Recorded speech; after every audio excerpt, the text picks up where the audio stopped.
అందరికీ షాలోం. అలాగే ఈ అవకాశాన్ని ఇచ్చిన దేవాది దేవునికి కూడా కృతజ్ఞతాస్తుతులు వందనాలు చెల్లిస్తూ మనము ఈ సమయంలో హీబ్రూ గురించి కొన్ని అమూల్యమైన విషయాలను నేర్చుకుందాం. హీబ్రూలో దేవుని యొక్క పేరు గురించి వాటి అర్థాలను మనము నేర్చుకునే ప్రయత్నం చేద్దాం. చూడండి, ఈ సమయంలో కీర్తనల గ్రంథము 7వ అధ్యాయము 17వ వచనంలో మనం చూసినట్లయితే, యెహోవా న్యాయము విధించువాడని నేను ఆయనకు కృతజ్ఞతాస్తుతులు చెల్లించెదను, సర్వోన్నతుడైన యెహోవా నామమును కీర్తించెదను, సర్వోన్నతుడైన యెహోవా నామమును కీర్తించెదను అనే మనము ఇక్కడ ఈ వచనంలో మనం చూస్తే సర్వోన్నతుడైన యెహోవా అనే పదాన్ని దీన్ని మనము స్తుతించేటప్పుడు దేవుణ్ణి స్తుతించడానికి ఈ పేరును ఉపయోగిస్తూ ఉంటారు. చూడండి, హీబ్రూలో మనము ఈ పేరును చదవడం ఎలా అని మనం చూసినట్లయితే, యెహోవా అనే దాన్ని మనము హీబ్రూలో చూస్తే Adonai, Adonai Elyon, Adonai Elyon అని మనము ఈ విధంగా చదువుతాం. లేదా యాహ్వే ఎల్యోన్, యాహ్వే ఎల్యోన్.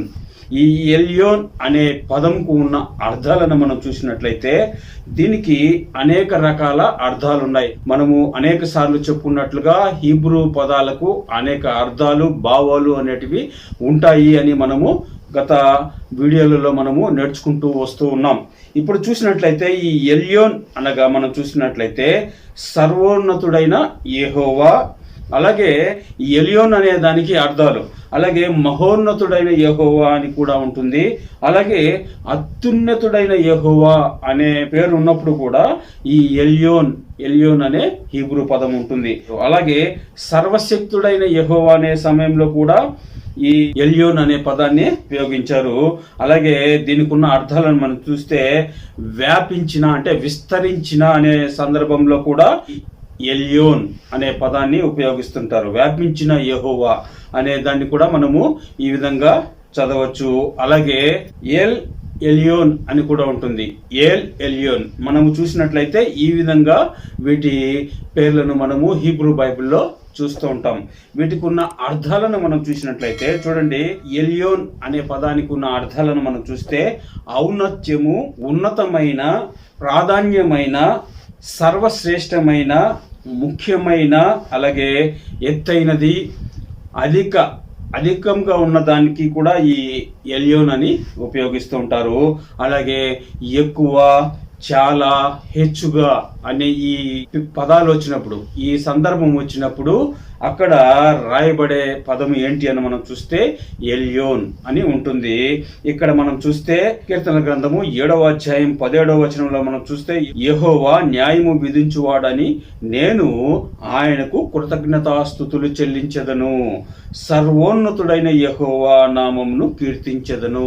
ఈ సర్వోన్నతుడైన యెహోవా, మహోన్నతుడైన యెహోవా, అత్యున్నతుడైన యెహోవా, సర్వశక్తుడైన యెహోవా అనే దేవుణ్ణి మనము ప్రార్థించేటప్పుడు స్తుతిస్తూ ఉంటాం.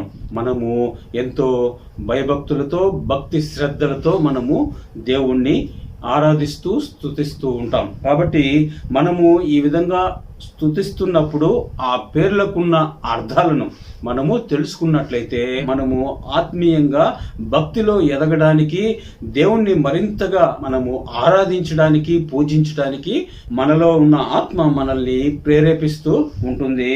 కాబట్టి ఈ హీబ్రూ అక్షరాలు, పదాలు, వాటి అర్థాలను మనము రాయడము ఎలా అని మనం చూసినట్లయితే మన channel behold your Bible Hebrew updates అనే మన యూట్యూబ్ ఛానల్ మీకు ఎంతగానో ఉపయోగపడుతుంది.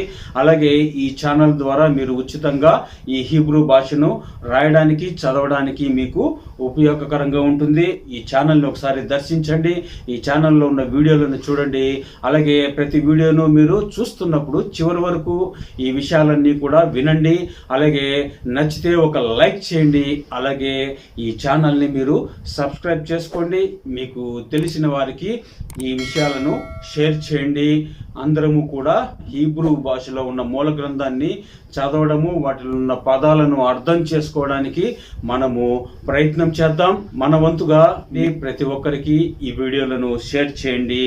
ఈ హీబ్రూ అక్షరాలు, పదాలు, వాటి అర్థాలను తెలుసుకుందాం, నేర్చుకుందాం. అలాగే మీకు ఈ హీబ్రూ అక్షరాలు, పదాలు, వీటి అర్థాల యొక్క బుక్స్ అనేటివి మనము తయారు చేస్తున్నాము.